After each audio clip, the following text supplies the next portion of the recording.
Handa na ba ang inyong mga puso para sa isang kwentong susubok sa inyong pananaw tungkol sa pag-ibig at pag-asa? Samahan niyo po akong muli, ang inyong lingkod, sa isa na namang paglalakbay na puno ng damdamin. Sabi nila, may mga sugat na hindi kayang pagalinginin ng siyensya. May mga luhang hindi kayang patigilin ng yaman.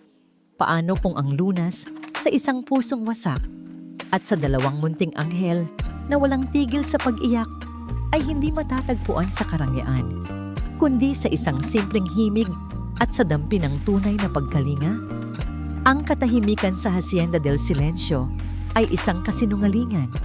Iyon ang paulit-ulit na sinasabi ni Isagani Aguilar sa kanyang sarili habang nakatayo sa harap ng malawak na bintanang salamin ng kanyang silid. Mula roon, tanaw niya ang malawak na lupain na minanapa niya sa kanyang mga ninuno. Isang paraisong nababalot ng kadiliman, ngunit ang katahimikang iyon ay binabasag, winawasak, at dinudurog gabi-gabi ng isang tunog na mas masakit pa sa alinmang punyal. Ang walang humpay na pag-iyak ng kanyang kambal na anak. Isang buwang tila isang taon ng pagdurusa. Napapikit si Isagani at mariing pinisil ang kanyang sentido. Ang sakit ng ulo ay pamilyar na sa kanya. Ito ang kanyang palaging kasama sa mga gabing walang tulog, sa mga madaling araw na puno ng pag-aalala.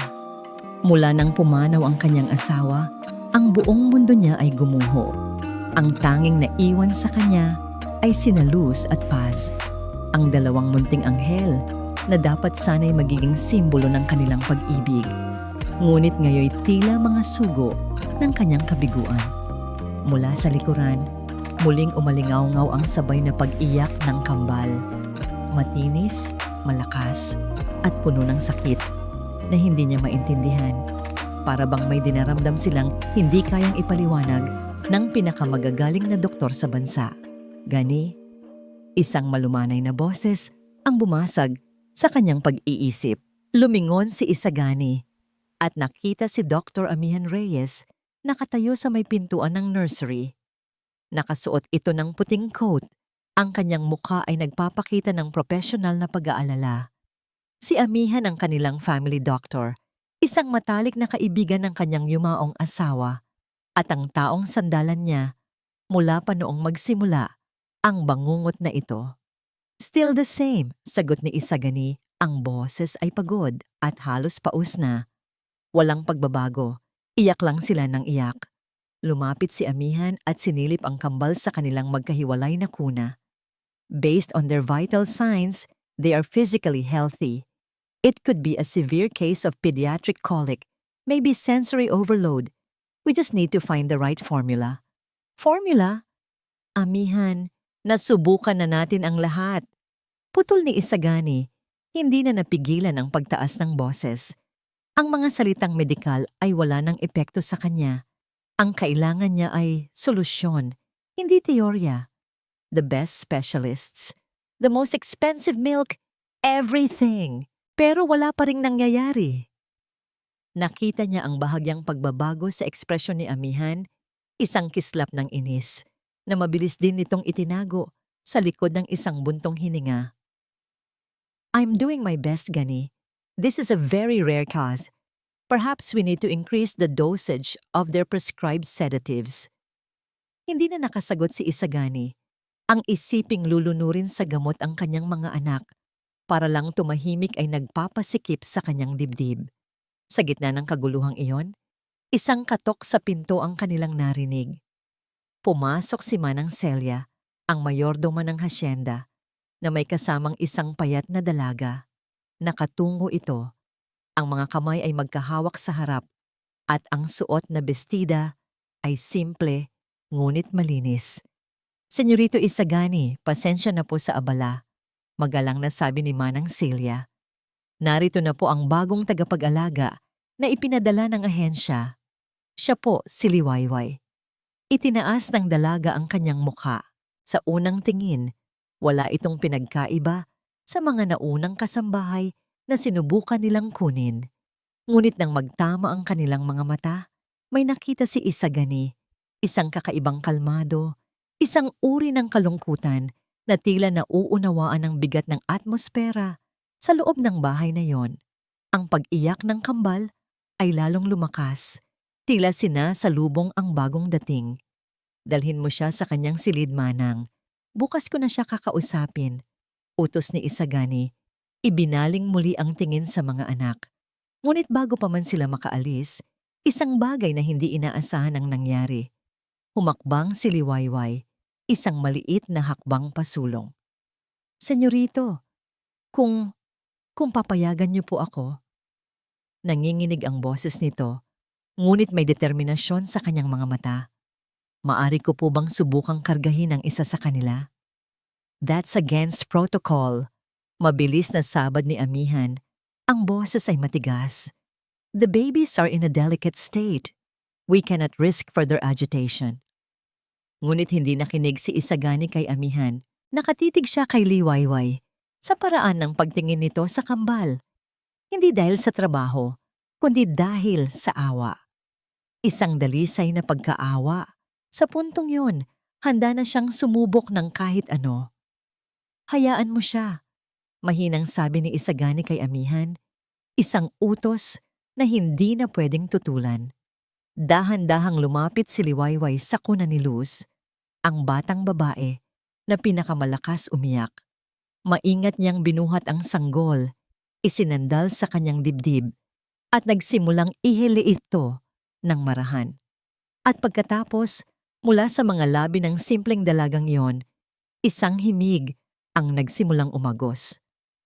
Hindi ito isang kantang pambata na maririnig sa radyo. Isa itong lumang oyayi, isang awit mula sa probinsya na tila naglalaman ng hiwaga ng mga gabi at ng kapayapaan ng mga bukirin.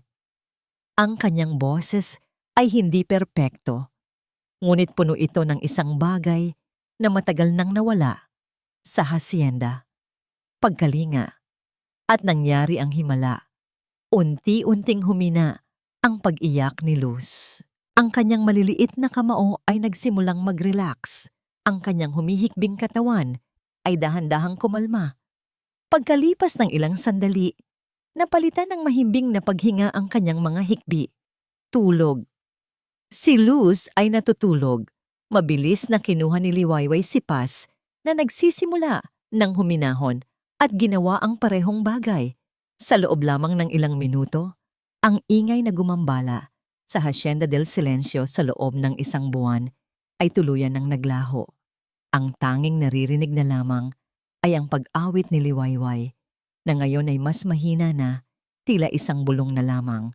Nakatayo si Isagani na parang isang estatwa. Ang galit, pagod, at pag-aalala ay biglang nawala. Napalitan ng lubos na pagkamangha.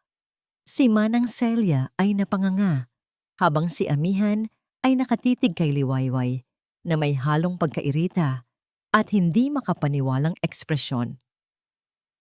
Ang katahimikan, ang totoong katahimikan. Sa wakas, bumalik na ito. Ibinaba ni Liwayway ang dalawang anghel pabalik sa kanilang mga kuna. Natutulog sila ng mahimbing. Ang kanilang mga mukha ay payapa sa unang pagkakataon. Tumingin si Isagani mula sa kanyang mga anak patungo sa babaeng nakatayo sa tabi ng mga ito. Isang estranghero, isang simpleng probinsyana. Ngunit sa gabing iyon, binigyan siya nito ng isang bagay na hindi maibigay ng yaman o siyensya. Sa gitna ng katahimikang iyon, isang tanong ang umalingaw-ngaw sa isip ni Isagani. Sino ang babaeng ito? Nagising si Liwayway sa sinag ng araw na tumatama sa kanyang bintana. Sa isang iglap, kinalimutan niya kung nasaan siya. Inakala niyang nasa maliit pa rin siyang kwarto sa kanilang bahay sa probinsya, kung saan ang unang bubungad sa kanya ay ang amoy ng sinaing at ang tunog ng mga manok. Ngunit ang hangin dito ay iba. Ang katahimikan ay may bigat. At nang imulat niya ang kanyang mga mata, bumungad sa kanya ang isang silid na mas malaki pa sa buong sala nila. Dito sa Hacienda del Silencio, kahit ang kwarto para sa isang katulong ay puno ng karangyaan, na sa panaginip niya lang nakikita. Mabilis siyang bumangon. Ang alaala ng nagdaang gabi ay bumalik sa kanya. Ang walang tigil na pag-iyak ng kambal, ang desperadong mukha ni Senyorito Isagani, at ang himalang naganap sa kanyang mga bisig. Isang himala na nagbigay sa kanya ng trabaho, ngunit nagdulot din ng isang kaba na hindi niya maipaliwanag. Sa pagpasok niya sa nursery, naabutan niyang mahimbing pa ring natutulog sina Luz at Paz. Lumapit siya at marahang hinaplos ang kanilang maliliit na pisngi. Isang ngasang ngiti ang gumuhit sa kanyang mga labi. Sa kabila ng takot at pag-aalinlangan, ang mga batang ito ang nagbibigay sa kanya ng lakas. Nang magising ang kambal, hindi iyak ang kanilang naging bati sa umaga, kundi isang ungol na tila naghahanap ng pagkalinga. Dinala sila ni Liwayway sa sala, kung saan maluwag at nasisikatan ng araw. Habang pinapadede niya ang isa, kinakausap at nilalaro naman niya ang isa pa. Gumagawa siya ng mga nakakatawang muka, tinutularan ang tunog ng mga hayop, at kinakantahan sila ng mga awiting bayan na itinuro ng kanyang lola. At sa unang pagkakataon, sa loob ng mahigit isang buwan, isang bagong tunog ang umalingaw-ngaw sa loob ng Hacienda del Silencio. Hindi ito iyak, isang halakhak, mahina at munti, ngunit sapat na para mapatigil ang lahat ng katulong sa kanilang ginagawa. Si Manang Celia ay napangiti ng malapad, napailing na lamang sa pagkamangha mula sa di kalayuan sa may pasilyo ng ikalawang palapag. Nakatayo si Isagani Aguilar. Narinig niya ang tunog na iyon, ang halakhak ng kanyang mga anak.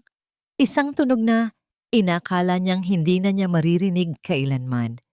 Pinanood niya si Liwayway kung paano nito kargahin ang kanyang mga anak na may kasamang nangiti at paglalambing. May kung anong kumurot sa kanyang puso.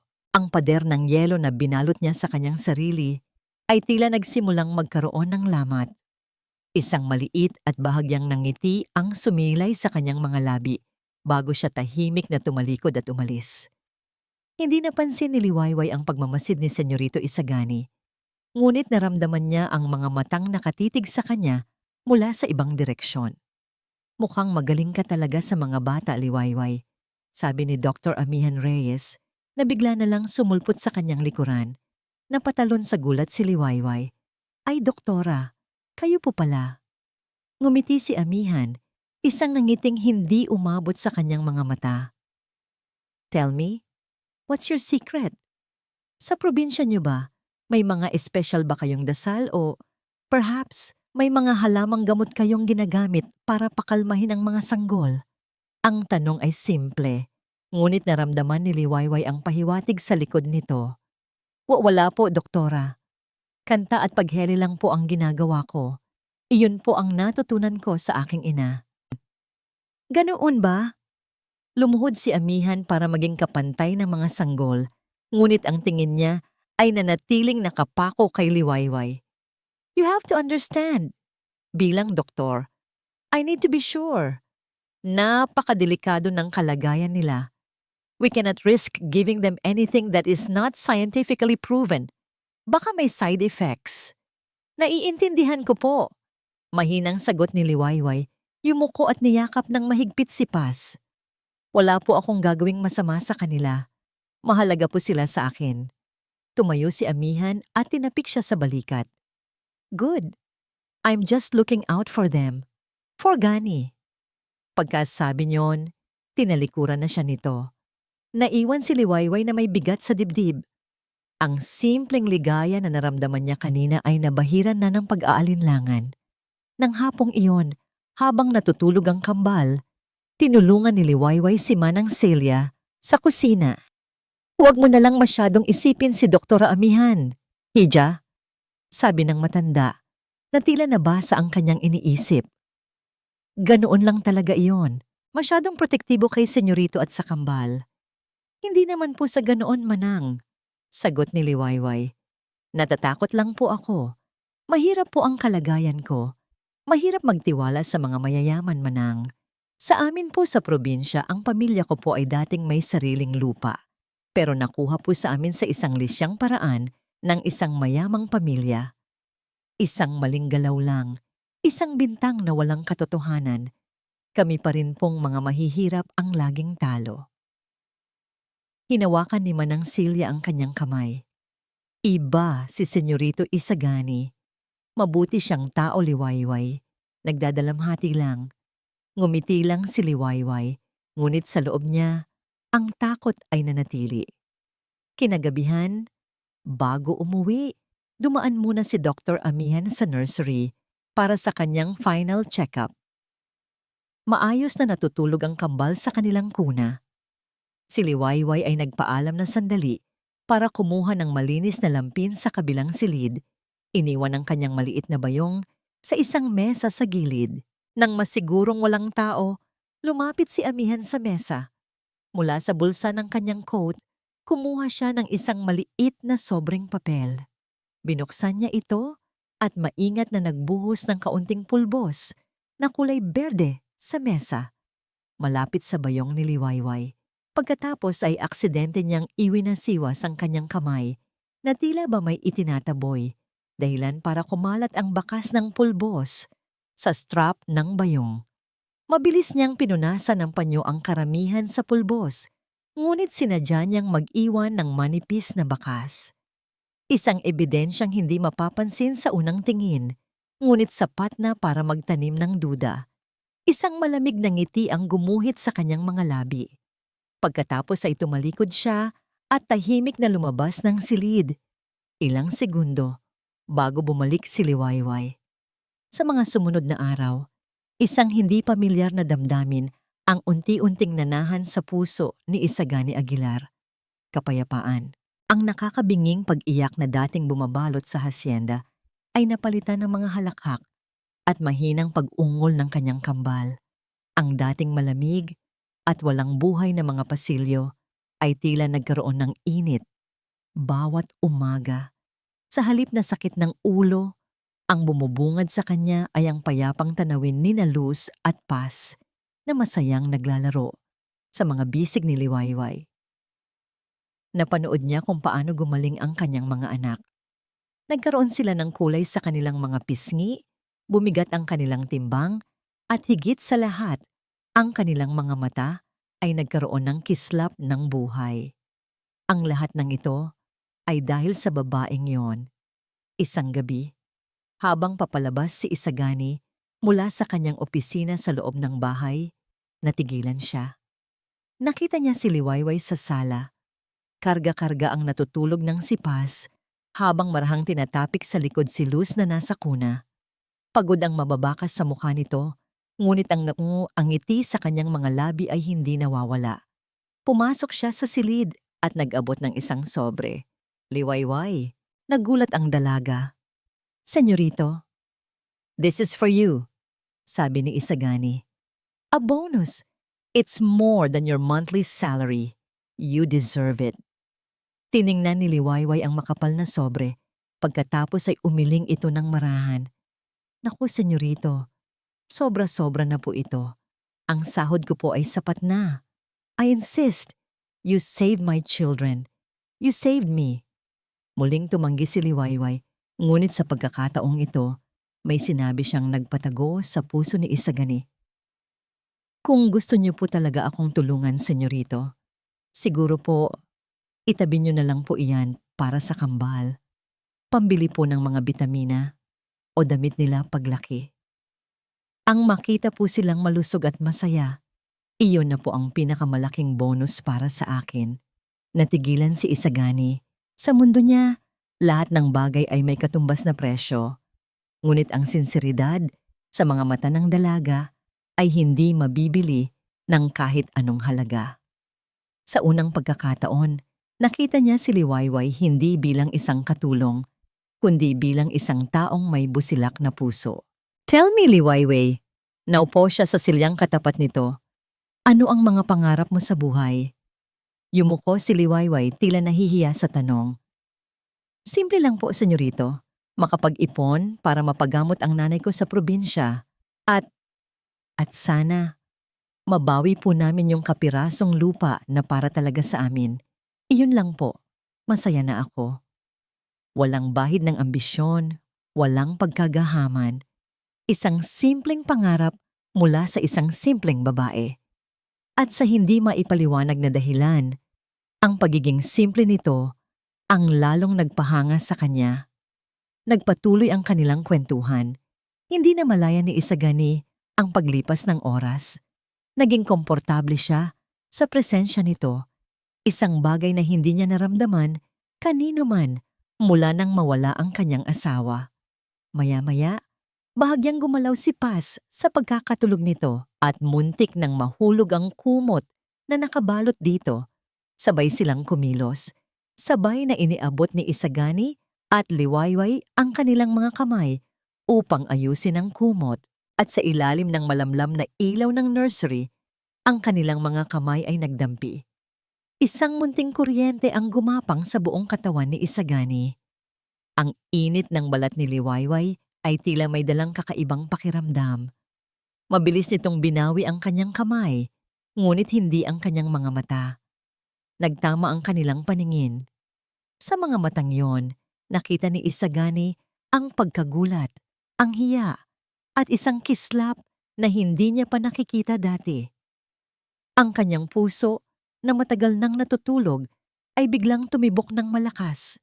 Ang sandaling iyon, na marahil ay tumagal lamang ng ilang segundo, ay tila isang kawalang hanggan. Ngunit hindi nila alam, sa bahagyang nakaawang na pinto ng silid, may isang taong nakamasid.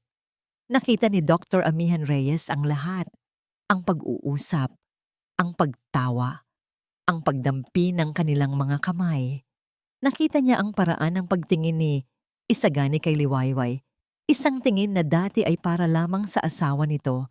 Isang tingin na inaasam-asam niyang mapunta sa kakanya. Isang nag-aapoy na galit ang umakyat sa kanyang sistema.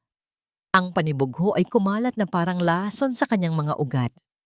Mariin niyang kinuyom ang kanyang mga palad. Ang kanyang mga kuko ay bumaon sa kanyang balat sa sobrang diin. Ang babaeng iyon, ang hamak na katulong na iyon. Paano nito nagawang makuha ang atensyon ni Isagani sa loob lamang ng ilang araw? Samantalang siya ay ilang taon nang naghihintay.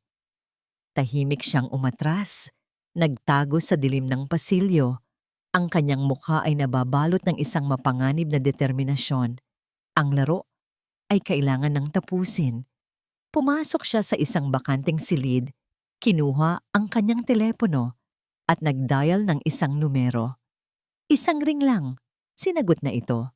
Hindi na siya nagpaligoy-ligoy pa. Ang kanyang boses ay malamig at walang emosyon, tulad ng isang berdugong maglalapat ng parusa. Gawin mo na ang pinag-usapan natin. Pagkatapos ay ibinaba niya ang tawag. Nang gabing iyon, matapos maiheli ni Liwayway sa huling pagkakataon, ang kambal, at masigurong mahimbing na ang tulog ng mga ito, nagpaalam na siya para magpahinga. Iniwan niyang bahagyang nakaawang ang ilaw sa nursery. Isang munting bantay para sa dalawang anghel. Ilang minuto matapos siyang umalis, ang pinto ng nursery na isinara niya ay dahan-dahang bumukas muli ng walang tunog. Isang anino ang tahimik na pumasok sa loob ng silid, gumapang sa dilim, palapit ng palapit sa kuna ni Luz at Paz. Mahimbing na natutulog si Liwayway nang bigla siyang magising sa isang tunog na nagpatindig ng lahat ng balahibo sa kanyang katawan. Isang sigaw. Ngunit hindi ito ang ordinaryong pag-iyak ng isang sanggol na naghahanap ng gatas o kalinga. Ito ay isang sigaw ng paghihirap, matinis, puno ng sakit, at desperado. Agad niyang nakilala ang boses ng isa sa kambal. Sinundan pa ito ng isa pang sigaw, mas malakas, mas masakit. Nagmamadali siyang bumangon na hindi na nag-abalang magsuklay o mag-ayos ng sarili. Ang tanging nasa isip niya ay ang kambal. Kinakabahan, binuksan niya ang pinto at tumakbo sa pasilyo patungo sa nursery. Ang tanawing bumungad sa kanya ay isang bangungot. Sa loob ng kanilang mga kuna, ang kambal ay namimilipit. Ang kanilang maliliit na katawan ay nanginginig sa paraang hindi pa niya nakikita dati. Si Luz ay namumutla. Ang kanyang paghinga ay tila hirap at pautal-utal. Si Paz naman ay namumula. Ang mga kamao ay nakakuyom na, tila ba lumalaban sa isang hindi nakikitang kaaway. Diyos ko, anong nangyayari sa kanila? Sigaw ni Liwayway, ang kanyang boses ay nanginginig sa takot.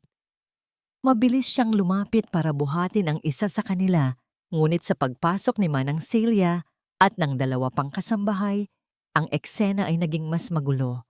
Ang kanilang mga sigaw ng pag-aalala ay lalong nagdulot ng tensyon sa silid. Senyorito! Senyorito Isagani! Sigaw ni Manang Celia. Ilang sandali lang, bumukas ng malakas ang pinto at pumasok si Isagani. Ang mukha ay nagpapakita ng matinding pag-aalala.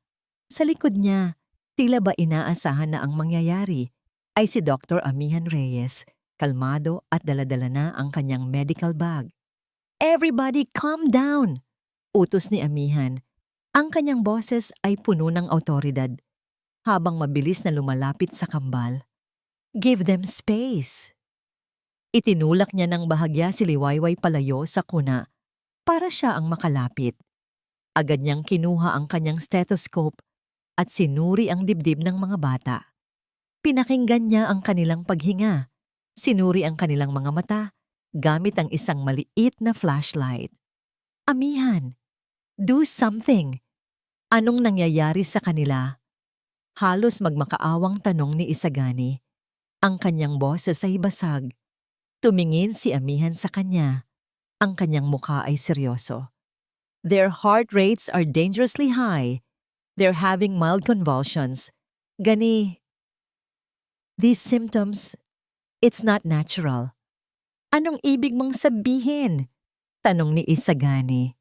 Ang mga mata ni Amihan ay dahan-dahang lumingon at tumitig kay Liwayway na nakatayong tulala sa isang sulok. Ang mga luha ay nagsisimula nang mamuo sa kanyang mga mata. Ang titig ni Amihan ay puno ng isang mapanuring pag-aalala. Isang titig na tila ba may itinatagong tanong. Parang may pinainom sa kanila. Sabi ni Amihan sa isang boses na sapat lang para marinig nilang lahat. Something that stimulated their nervous system. Ang mga salitang yon ay parang bombang sumabog sa loob ng silid. Naramdaman ni Liwayway na ang lahat ng dugo sa kanyang katawan ay umakyat sa kanyang ulo. Hindi po. Wala po akong pinapainom sa kanila, maliban sa gatas nila.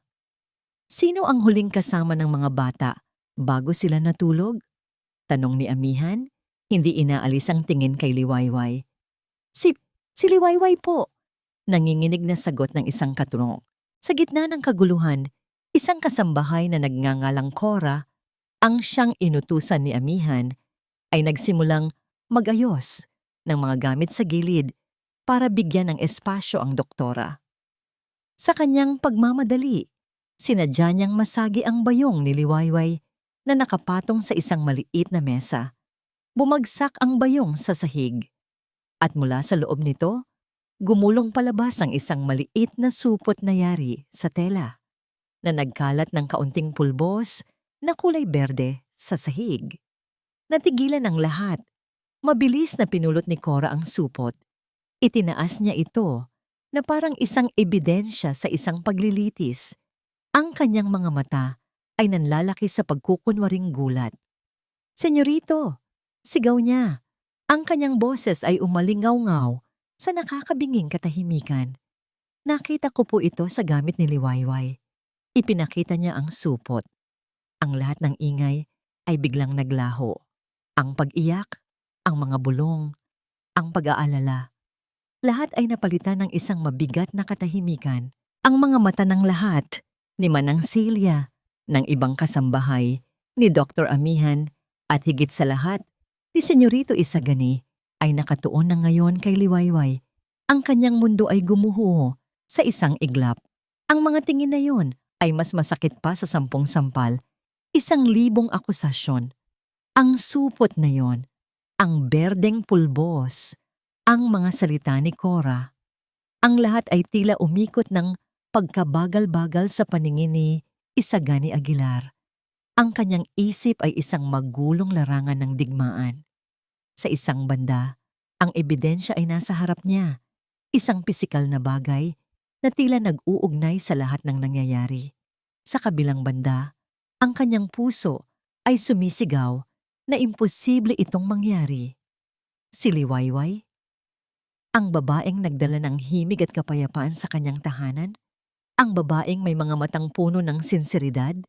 Hindi, hindi maaari. Hindi akin yan. Basag ni Liwayway sa katahimikan.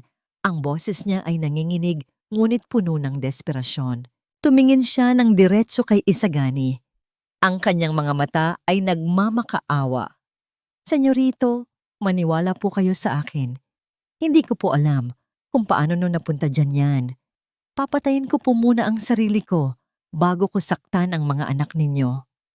Ang kanyang mga salita ay tapat.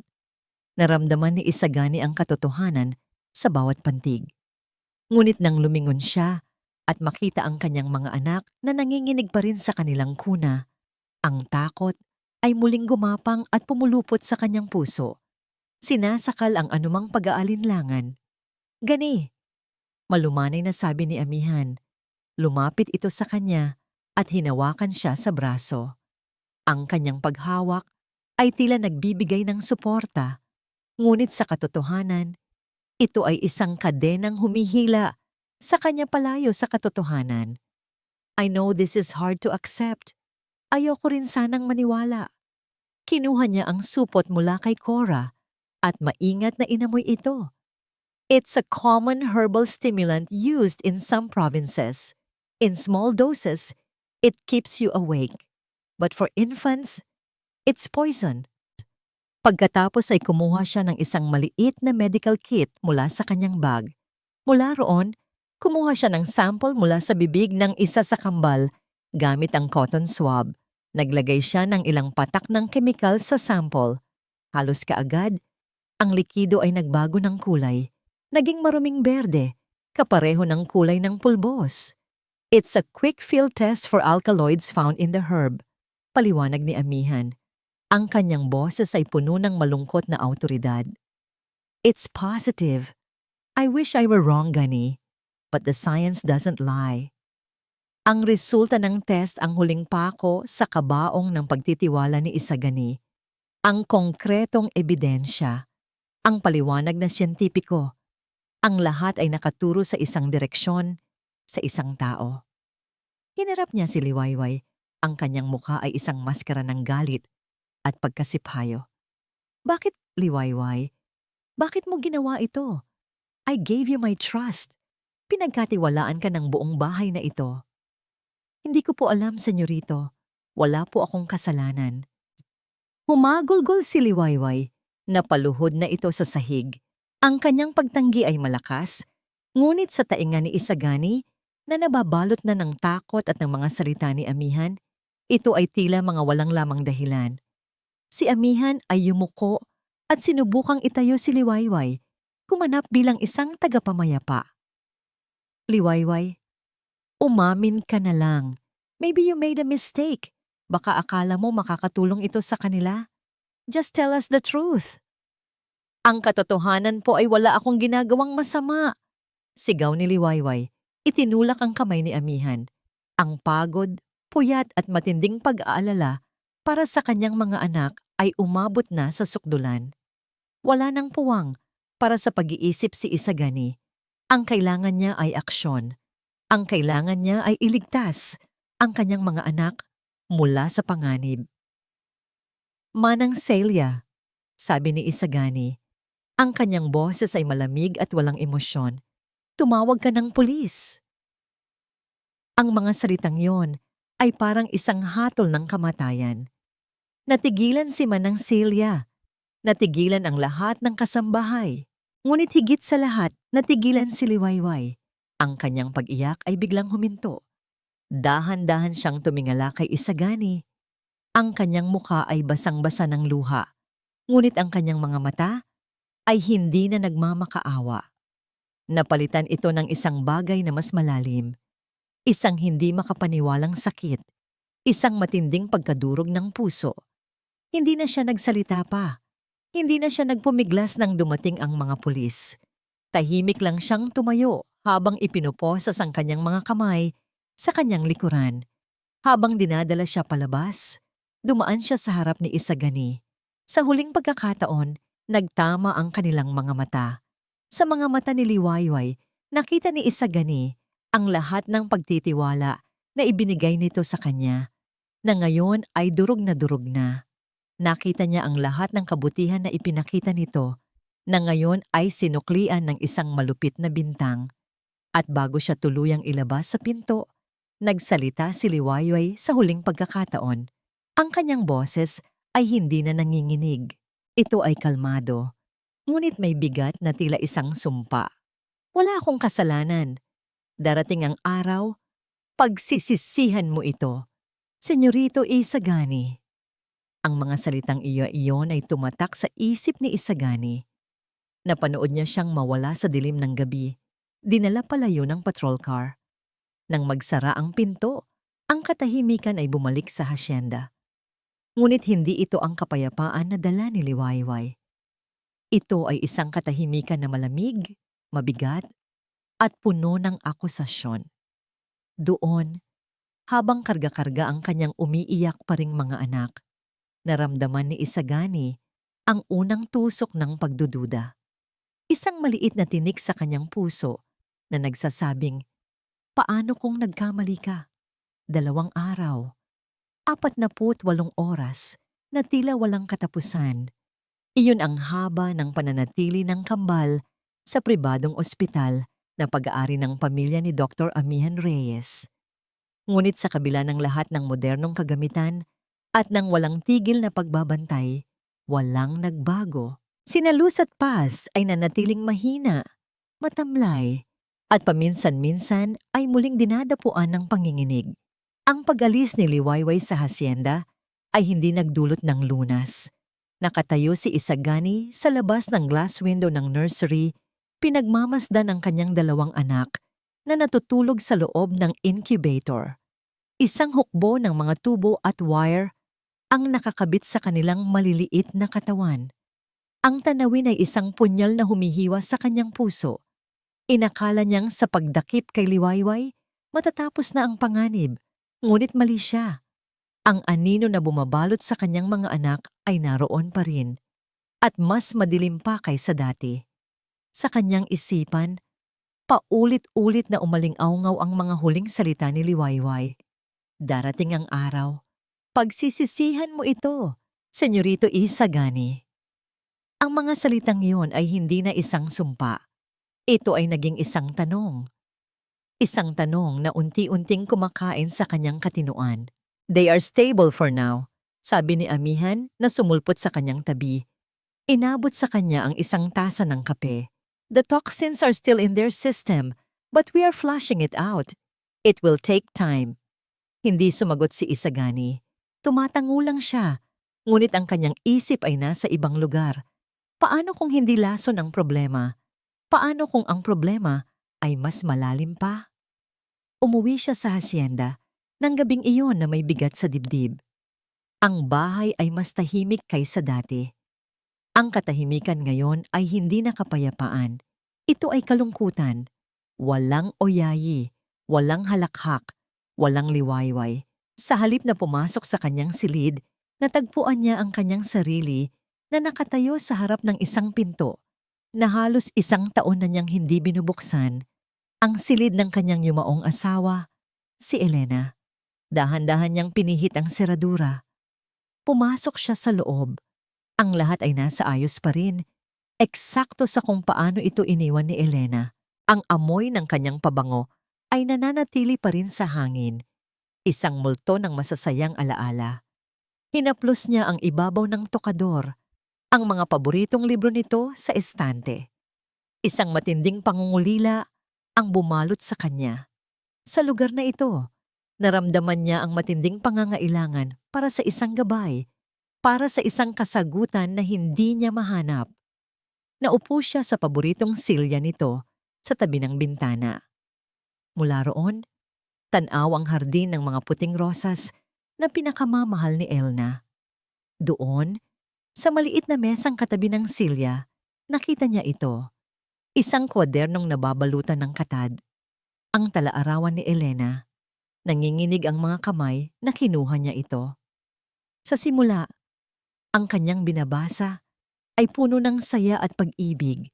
Ang kanilang kasal, ang kanilang mga biyahe, ang balitang nagdadalang tao ito sa kambal. Napangiti si Isagani sa kabila ng mga luhang namumuo sa kanyang mga mata. Ngunit habang papalapit siya sa mga huuling pahina, ang tono ng pagsusulat ay nagbago.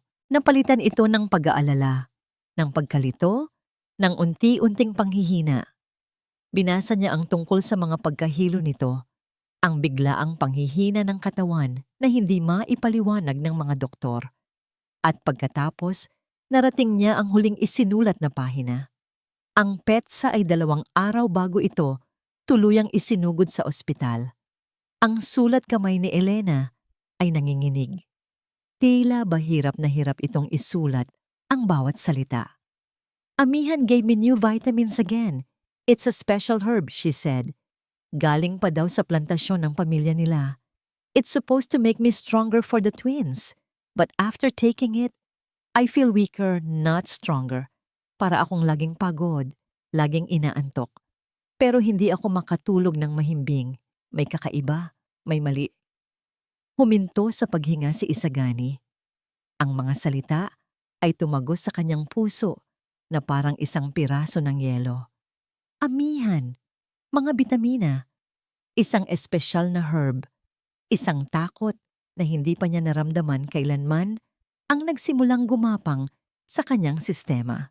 Mabilis niyang binalikan ang naunang pahina, hinahanap ang anumang detalye, at doon niya nakita ito. Isinulat sa gilid ng pahina na may kasamang maliit na drawing ng isang dahon. Ang pangalan ng halamang gamot na ibinigay ni Amihan. Halamang gising. Nanlaki ang mga mata ni Isagani. Ang kanyang puso ay nagsimulang tumibok ng sobrang bilis. Ang kanyang dugo ay tila nagyelo sa kanyang mga ugat. Halamang gising. Iyon ang pangalang nakasulat sa supot na nakuha mula sa mga gamit ni Liwayway. Ang pangalang halamang gising ay tila isang tatak na bakal na ipinantatak sa utak ni Isagani. Paulit-ulit. Walang tigil. Ang kaswal na pagbanggit sa talaarawan ng kanyang asawa. Ang pangalan sa supot na nakuha mula sa gamit ni Liwayway. Ang 2 magkaibang pangyayari na pinagdugtong ng isang nakakakilabot na pangalan. Hindi na ito maaaring maging isang pagkakataon lamang. Ito ay isang disenyo, isang plano. Ang kalungkutan na naramdaman niya sa loob ng silid ni Elena ay napalitan ng isang bagong damdamin, isang malamig at matalas na determinasyon. Ang pagdududa ay hindi na isang tinik sa kanyang puso. Ito ay naging isang punyal na humihiling ng hustisya. Kinabukasan, hindi siya nagpunta sa ospital. Sa halip, nagtungo siya sa isang maliit at hindi kapansin-pansing kapihan sa bayan. Doon, sa isang madilim na sulok, nakipagkita siya sa isang lalaking matagal na niyang pinagkakatiwalaan sa mga sensitibong bagay, isang pribadong investigador na nagngangalang Ricardo. I want you to find out everything there is to know about Dr. Amihan Reyes, sabi ni Isagani. Ang kanyang boses ay mahina, ngunit may bigat. Ipinatong niya sa mesa ang talaarawan ni Elena. And I want you to investigate this herb, halamang gising. I need to know what it does, where it comes from, and who has access to it. Kinuha ni Ricardo ang talaarawan ng may pag-iingat. Maselan ito, Gani. Are you sure about this? I've never been more sure in my life, sagot ni Isagani. Ang kanyang mga mata ay nagliliyab. I want answers, now. Pagkatapos ng kanilang pag-uusap, isang lugar lang ang gusto niyang puntahan. Isang lugar na kinatatakutan niyang harapin. Ang kulungan kung saan naroon si Liwayway. Ang pasilyo ng bilangguan ay malamig at amoy kalawang. malayo sa malambot na carpet at mabangong hangin ng kanyang hasyenda. Bawat hakbang niya ay tila isang dagok sa kanyang dibdib, isang paalala ng inhustisyang idinulot niya. Nakita niya si Liwayway sa kabilang panig ng isang makapal na salamin. Kausap siya sa pamamagitan ng isang telepono. Ang dalaga ay nakasuot ng uniforme ng bilanggo. Ang dating sigla sa kanyang mukha ay napalitan ng isang blangkong pagod. Nang makita siya nito, walang emosyong gumuhit sa mukha nito. Wala ng pagmamakaawa, wala ng luha, tanging isang malamig na pagtanggap sa kanyang sinapit. "Bakit po kayo narito, senyorito?" Tanong ni Liwayway. Ang pagtawag nito sa kanya ng senyorito ay tila isang pader na itinayo sa pagitan nilang dalawa. "Liwayway." Nagsimulang magsalita si Isagani, ngunit walang salitang lumabas na sapat para ipahayag ang bigat ng kanyang pagsisisi. Hindi pa ito ang oras para humingi ng tawad. Wala pa siyang karapatan. "I'm looking for the truth." Iyon na lamang ang nasabi niya. "Hahanapin ko ang katotohanan." Tinitigan siya ni Liwayway ng matagal. Sa unang pagkakataon, nakita niya ang isang bahagyang kislap sa mga mata nito. Hindi ng pag-asa, kundi ng pagtataka. Nakita nito ang pagbabago sa kanyang mga mata. Wala na ang galit. Wala na ang pag-aakusa. Ang naroon na lang ay isang malalim at nagdurugong pagsisisi. "Kung ganoon," mahinang sagot ni Liwayway, "sana po ay mahanap ninyo." Bago siya umalis, idinikit niya ang kanyang palad sa salamin. Isang kilos na nagsasabing, "Patawad." Hindi sumagot si Liwayway, ngunit nanatili itong nakatingin sa kanya hanggang sa siya'y mawala sa paningin. Kinahaponan, dinalaw ni Isagani ang kambal sa ospital. Nandoon si Amihan, na gaya ng dati ay puno ng pag-aalala. "Gani, you look terrible. You should rest," sabi nito. "I'm fine," sagot niya. Pinipilit ang isang nangiti. "I just arranged for them to have a full blood panel workup just to be sure we're not missing anything."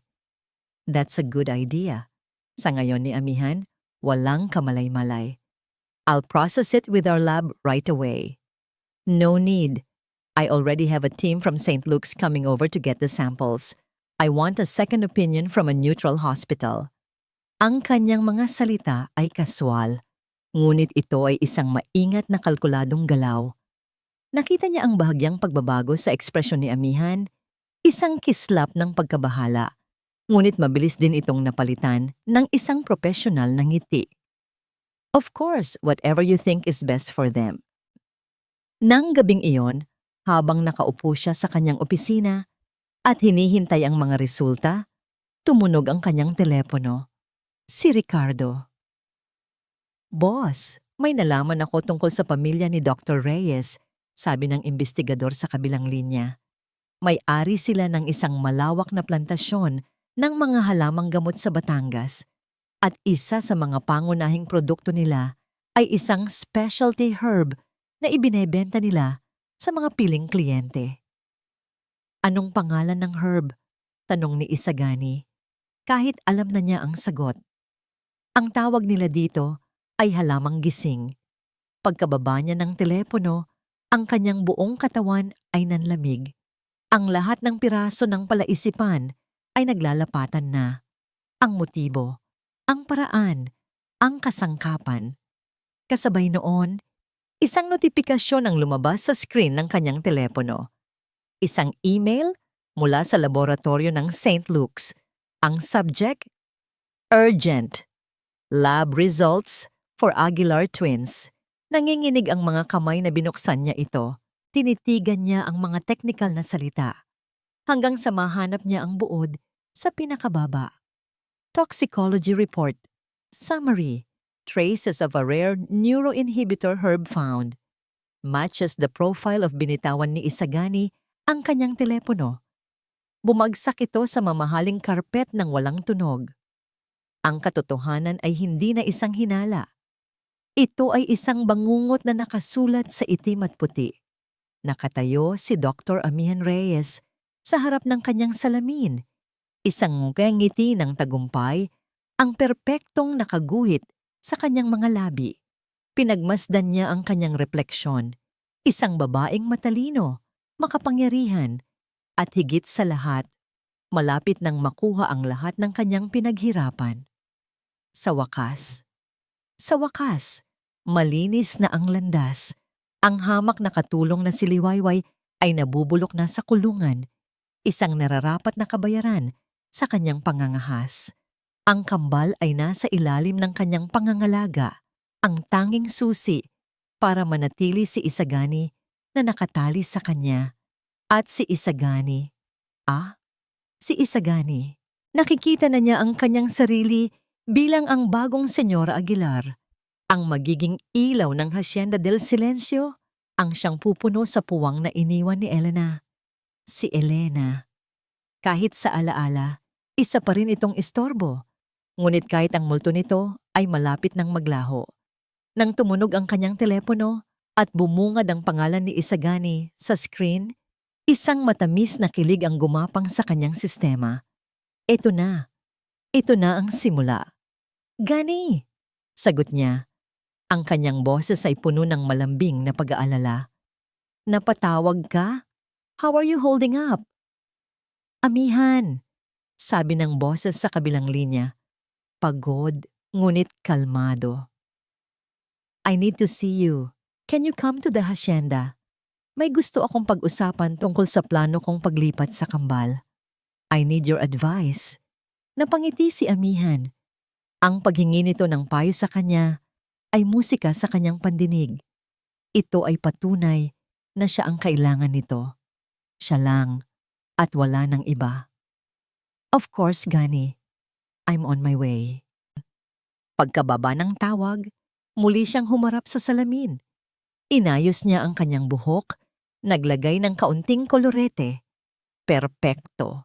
Handa na siyang gampanan ang kanyang papel. Ang mapagkakatiwalaang doktora, ang maasahang kaibigan, ang nag-iisang babaeng makakaintindi sa kanya. Handa na siyang kunin ang kanyang gantimpala. Ang katahimikan sa opisina ni Isagani ay mabigat at puno ng isang nakakakilabot na enerhiya. Sa ibabaw ng kanyang lamesang yari sa mahogany, maingat niyang inayos ang mga instrumento para sa pagbagsak ng isang anghel. Sa kaliwa, ang opisyal na resulta ng laboratorio mula sa St. Luke's. Ang pangalang halamang gising ay naka-highlight na pula, isang salitang sumisigaw ng kataksilan. Sa gitna, ang lumang talaarawan ni Elena. Bukas sa huling pahinang isinulat nito. Ang nanginginig na sulat kamay ng kanyang asawa ay isang tahimik na testigo mula sa libingan. Sa kanan, ang report mula kay Ricardo, kumpleto sa mga litrato ng plantasyon ng mga Reyes sa Batangas at ang listahan ng kanilang mga piling kliyente. Ang bawat piraso ng ebidensya ay isang hakbang palapit sa katotohanan. Ang bawat segundo ng paghihintay ay isang paghahanda para sa huling pagtutuos. Wala nang galit sa puso ni Isagani, wala nang pagkalito. Ang nararamdaman niya ay isang nagyelong kalinawan. Ang pagdadalamhati niya para kay Elena at ang pag-aalala para sa kanyang mga anak ay nagsanib at naging isang sandatang matalas at walang awa. Narinig niya ang tunog ng sasakyan ni Amihan na paparating. Huminga siya ng malalim, isinara ang folder na naglalaman ng mga report at itinago ang talaarawan sa ilalim nito. Isinuot niya ang kanyang maskara, ang maskara ng isang lalaking wasak, nalilito, at nangangailangan ng tulong. Bumaba siya para salubungin ito. Pagpasok ni Amihan sa pinto, agad nitong ibinigay ang kanyang pinakamatamis na ngiti ng pakikiramay. Lumapit ito at hinawakan ang kanyang braso. Gani, kamusta ka na? How are the twins? Tanong nito. Ang mga mata ay puno ng pekeng pag-aalala. They're the same, Amihan. Walang pagbabago. Sagot ni Isagani. Hinayaan itong makita ang pagod sa kanyang mukha. That's why I called you. I'm thinking of transferring them to a hospital in the States. Gusto kong malaman ang opinyon mo. Ang pain ay perpekto. Nakita niya ang kislap ng tagumpay sa mga mata nito na mabilis ding tinakpan ng profesional na pag-aalala. That's a big step, Gani. We need to talk about it thoroughly. We have to make sure it's the right decision. Exactly? Sang-ayon ni Isagani. Let's talk in my study. It's more private. Sumunod si Amihan nang walang pag-aalinlangan. Habang paakyat sila sa hagdanan, nasa likod niya si Isagani, pinagmamasdan ang bawat hakbang ng babaeng sumira sa kanyang pamilya. Pumasok sila sa kanyang opisina. Isinara ni Isagani ang malaki at mabigat na pinto. Ang tunog ng pagsara nito ay tila isang hudyat. Pagkatapos, marahan niyang pinihit ang susi. Ang mahinang klik ng seradura ay umalingaw-ngaw sa nakakabinging katahimikan ng silid. Natigilan si Amihan. Lumingon ito. Ang ngiti sa kanyang labi ay unti-unting naglaho nang makita ang pagbabago sa ekspresyon ni Isagani. Ang maskara ng kalungkutan ay bumagsak na. Ang tanging natira ay isang mukhang walang emosyon na mas nakakatakot pa kaysa sa anumang galit. Gani, why did you lock the door? Hindi siya sumagot. Dahan-dahan siyang lumakad patungo sa kanyang upuan sa likod ng lamesa. Umupo siya at tinitigan ito ng diretso sa mata. Ang kanyang boses, nang sa wakas ay magsalita siya, ay hindi pa sigaw. Ito ay malamig, kalmado, at puno ng isang bigat na hindi pa naririnig ni Amihan kailanman. Amihan, maupo ka. Let's talk about my wife. Ang mga salitang "let's talk about my wife" ay tumama kay Amihan na parang isang malakas na sampal. Bigla, ang temperatura sa loob ng silid ay tila bumagsak. Ang hangin ay naging mabigat at mahirap hingahin. Naintindihan niya kaagad. Hindi ito isang simpleng pag-uusap. Ito ay isang paghuhukom. Elena, what about her? Tanong niya. Pilit pinapanatili ang kalma sa kanyang boses, kahit na ang puso niya ay nagsimula nang tumibok ng mabilis at malakas. Hindi sumagot si Isagani. Sa halip, dahan-dahan niyang itinulak ang isang folder sa ibabaw ng mesa, palapit sa kanya. Buksan mo. Nanginginig ang mga kamay na binuksan ni Amihan ang folder. Ang unang pahinang bumungad sa kanya ay ang toxicology report mula sa St. Luke's. Ang kanyang mga mata ay nanlaki nang makita ang naka-highlight na pangalan. Halamang gising. What is this? This is absurd! Depensa niya. Itinutulak palayo ang folder. This is a mistake. Our hospital lab found nothing of this sort. Talaga? Tanong ni Isagani. Ang kanyang boses ay nanatiling mapanganib na kalmado. Kinuha niya ang talaarawan ni Elena at marahang ipinatong sa ibabaw ng report. Bukas sa huling pahina. Pakibasa mo ang isinulat ng asawa ko, Amihan. Basahin mo sa akin.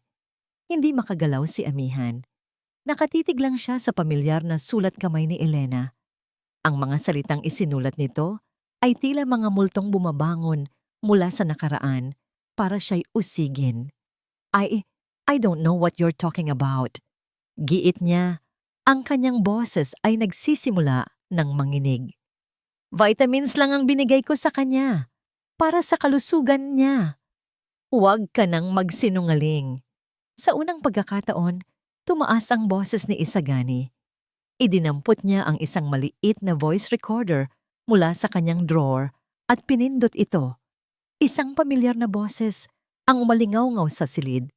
Ang boses ni Cora, ang katulong na nakapulot ng supot. Opo, senyorito. Si Doktora Amihan po ang nag-utos sa akin. Binigyan niya po ako ng malaking pera para ilagay ang supot na yon sa gamit ni Liwayway. Ang pag-amin ay malinaw at hindi maikakaila. Doon, ang huling pader ng pagkukunwari ni Amihan ay tuluyan ng gumuho. Ang kanyang mukha, na dating kalmado at propesyonal, ay naging isang maskara ng galit at desperasyon. So what if I did it? Sigaw niya. Tumatayo mula sa kanyang upuan. Ginawa ko lang kung ano ang nararapat.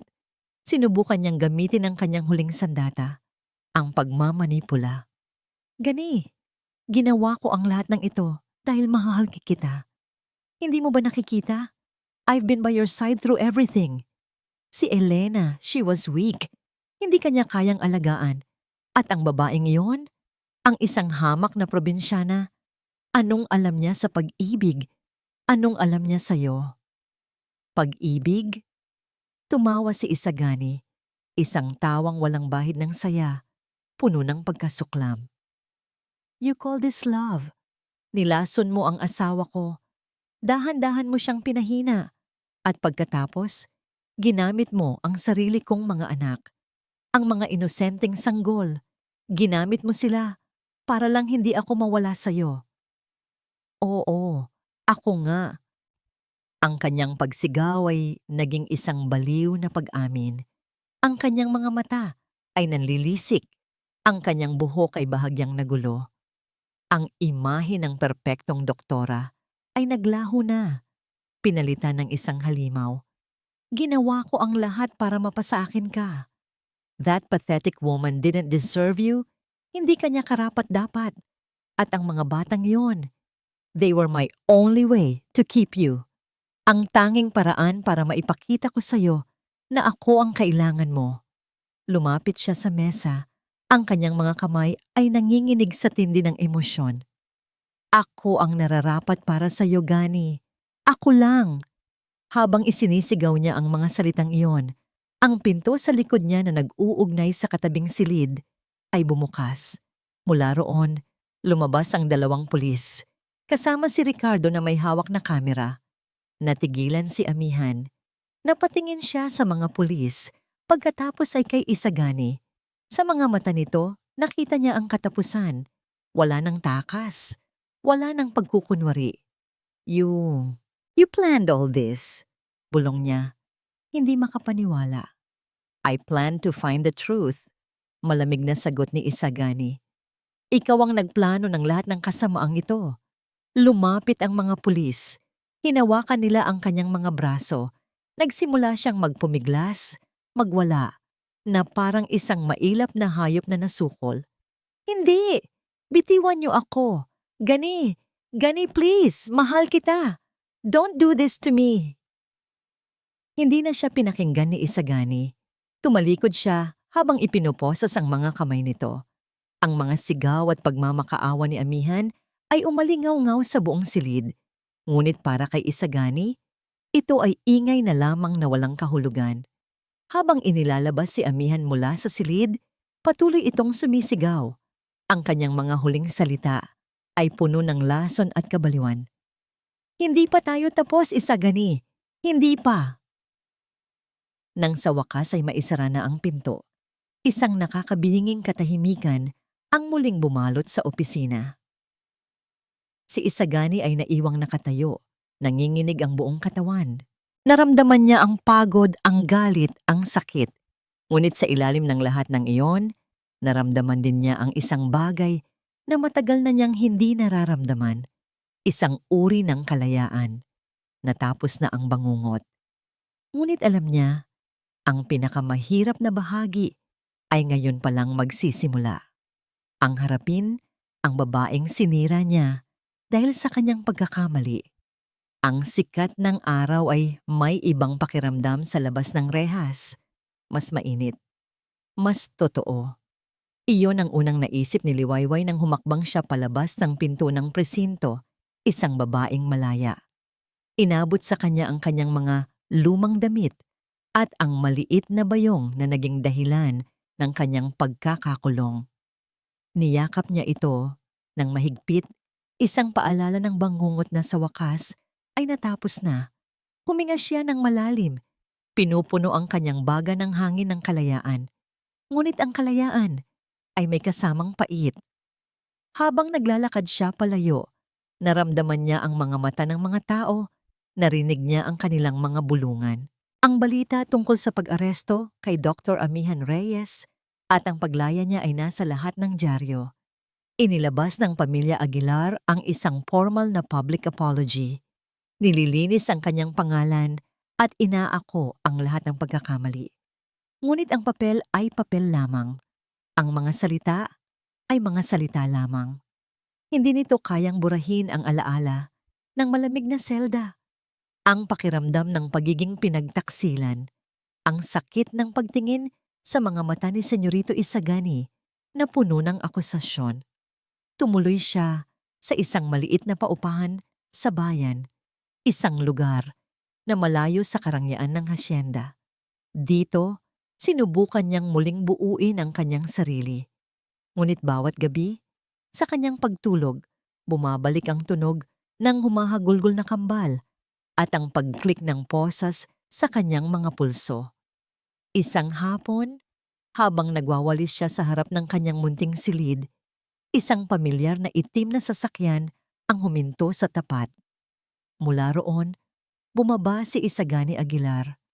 Ngunit hindi siya nag-iisa. Karga niya sa kanyang kaliwang braso si Paz, habang hawak-hawak naman sa kanang kamay ang baby carrier kung saan mahimbing na natutulog si Luz. Natigilan si Liwayway. Ang kanyang puso ay naghalo-halo. Isang biglaang pananabik para sa mga bata na sinabayan ng isang matalas na kirot ng alaala. Lumapit si Isagani, ang kanyang mukha ay nagpapakita ng isang pagod at pagsisisi na mas malalim pa kaysa sa nakita niya dati. Liwayway, sabi nito. Ang boses ay halos isang bulong. Wala akong mukhang ihaharap sa'yo. Wala akong karapatang humingi ng tawad, pero hindi nito natapos ang kanyang sasabihin. Sa sandaling iyon, nagising si Paz at nakita siya. Ang munting bata ay biglang ngumiti. Ang mga maliliit na braso ay iniabot. Sabik na magpakarga. Waway? Ang munting ungol nito. Isang taksil na luha ang pumatak mula sa mata ni Liwayway. Hindi niya napigilan ang sarili. Kinuha niya si Paz at niyakap ito ng mahigpit.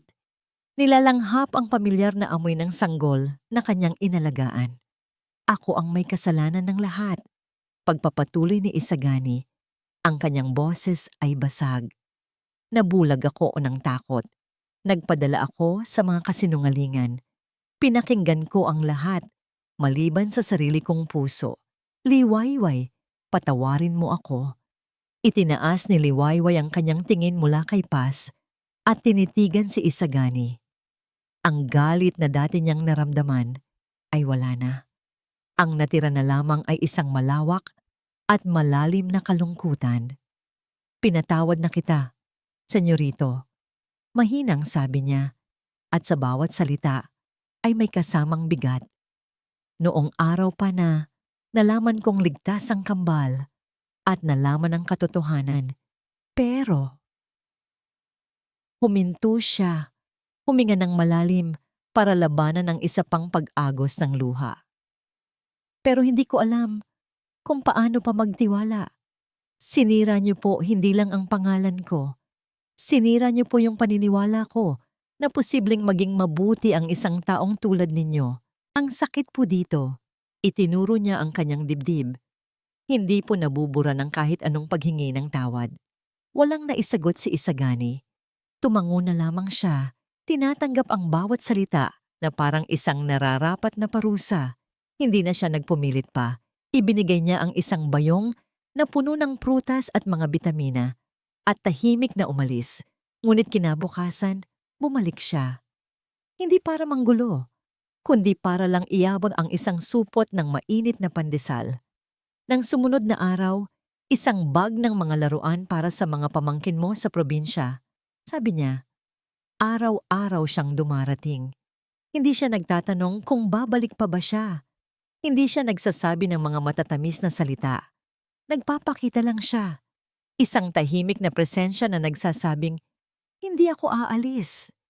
Ikinukwento niya ang mga ginagawa ng kambal, kung paano nagsisimula nang maglakad si Luz, o kung paano natutong pumalakpak si Paz. Pinapanood lang siya ni Liwayway. Nakikita niya ang pagbabago. Nakikita niya ang sinseridad. Ngunit ang pader sa paligid ng kanyang puso ay nanatiling matatag. Ang sugat ay masyadong sariwa. Isang umaga, pagdating ni Isagani, Dala-dala ang isang maliit na basket ng mga gulay. Natagpuan niyang bukas ang pinto ng silid ni Liwayway. Ngunit wala ito sa loob. Ang silid ay malinis na. Ang mga gamit nito ay wala na. Sa ibabaw ng maliit na mesa, may isang nakatuping papel. Binuksan ito ni Isagani. Ang sulat kamay ni Liwayway. Senyorito Isagani, salamat po sa lahat. Pero kailangan ko na pong umalis. Kailangan ko pong hanapin muli ang aking sarili. Malayo sa lugar na ito. Malayo sa mga alaala. Pakiyakap na lang po para sa akin sina Luz at Paz. Huwag po kayong mag-alala. Lagi ko silang ipagdarasal. Lubos na gumagalang. Liwayway na iwan si Isagani na nakatayo sa gitna ng bakanting silid. Hawak ang sulat. Ang pag-alis ni Liwayway ay hindi isang parusa. Ito ay isang bunga ng kanyang mga pagkakamali.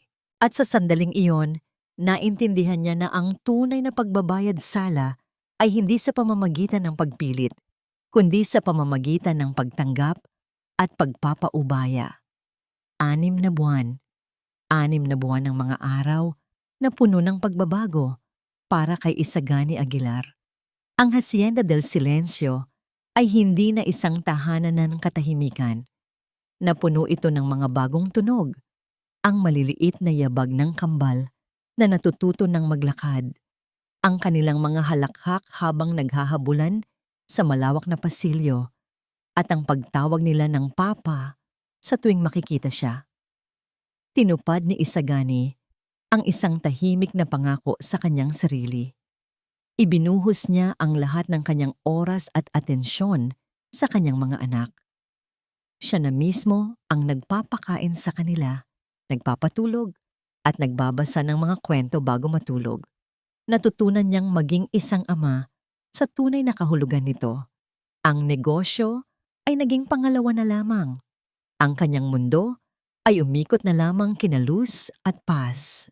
Ngunit sa kabila ng lahat ng saya, may isang piraso ng kanyang puso na nananatiling bakante. Isang pangungulila na hindi mapunan ng kahit anong halakhak.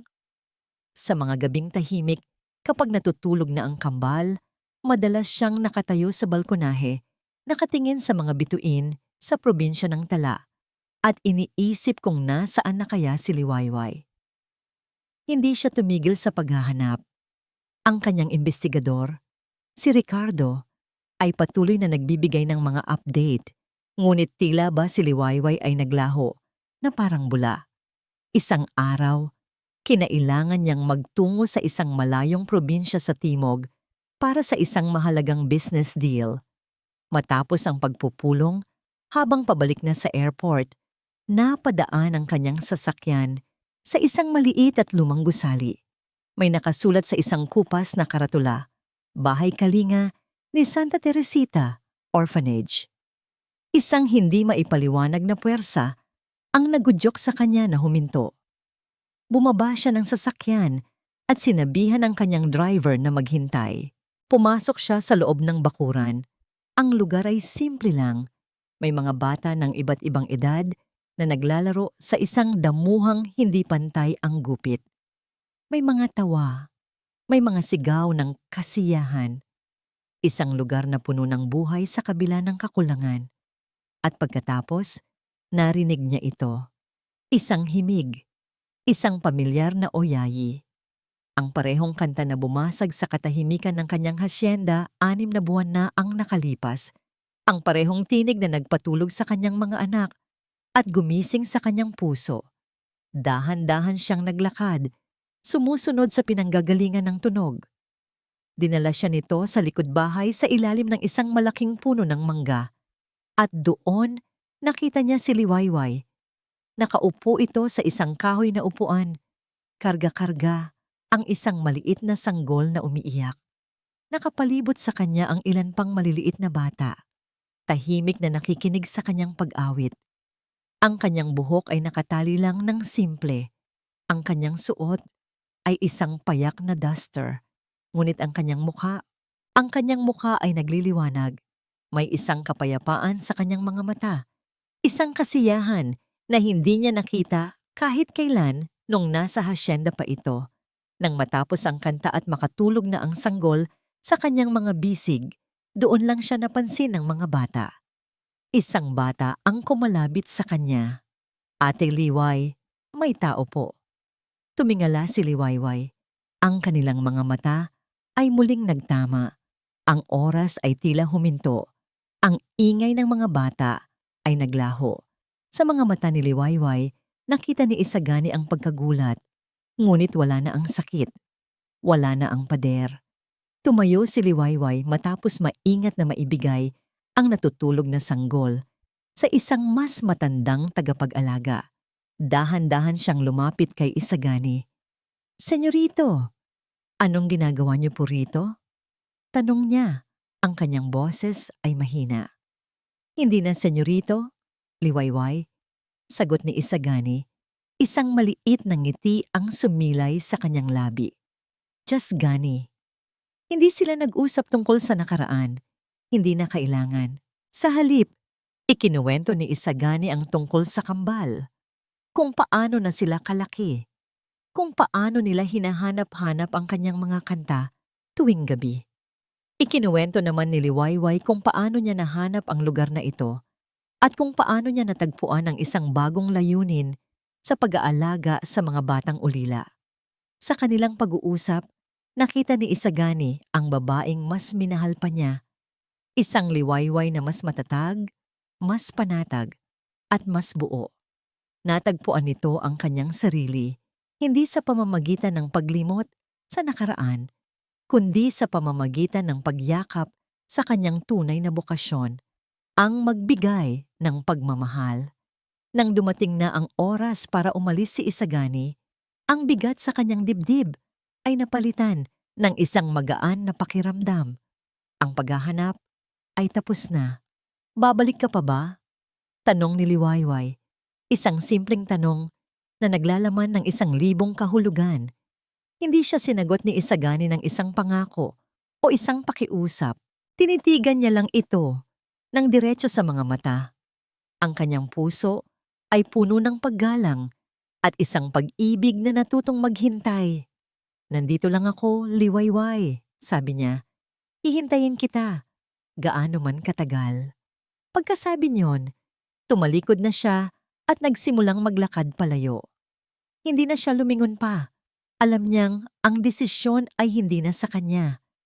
Ito ay nasa mga kamay na ng babaeng nagturo sa kanya kung ano ang tunay na kahulugan ng pag-asa. Ang mga salita ni Isagani, "Hihintayin kita, gaano man katagal," ay umalingaw-ngaw sa isip ni Liwayway sa mga sumunod na araw at linggo. Pagkaalis niya, isang bahagi ng puso ni Liwayway ang nakaramdam ng gumaan. Natagpuan niya ang kapayapaan sa bahay kalinga, sa piling ng mga batang nangangailangan ng kanyang pagkalinga. Dito, siya ay si Ate Liway, ang nagpapatulog sa kanilang mga takot, ang nagpupunas sa kanilang mga luha. Dito, siya ay buo. Ngunit sa gabi, kapag ang lahat ng bata ay mahimbing na at ang tanging naririnig na lamang ay ang tunog ng kuliglig, ang kapayapaan ay napapalitan ng isang pamilyar na pangungulila. Naaalala niya ang ngiti ni Paz, ang halakhak ni Luz. Naaalala niya ang mga mata ni Isagani, mga matang puno ng pagsisisi, ngunit ngayon ay puno na rin ng isang pag-asang hindi niya kayang kalimutan. Naiintindihan niya kung bakit siya umalis. Kailangan niyang paghilumin ang sarili, malayo sa anino ng hasyenda. Ngunit habang lumilipas ang panahon, isang bagong katotohanan ang unti-unting lumilinaw sa kanyang puso. Ang paghilom ay hindi nangangahulugang paglimot. Isang gabi, habang kinakantahan niya ang isang sanggol na may lagnat, naitanong niya sa kanyang sarili, "Saan ba talaga ang tahanan ko?" Ang sagot ay dumating na parang isang malinaw na bulong ng hangin. Ang tahanan ay hindi isang lugar. Ito ay kung nasaan ang mga taong minamahal mo.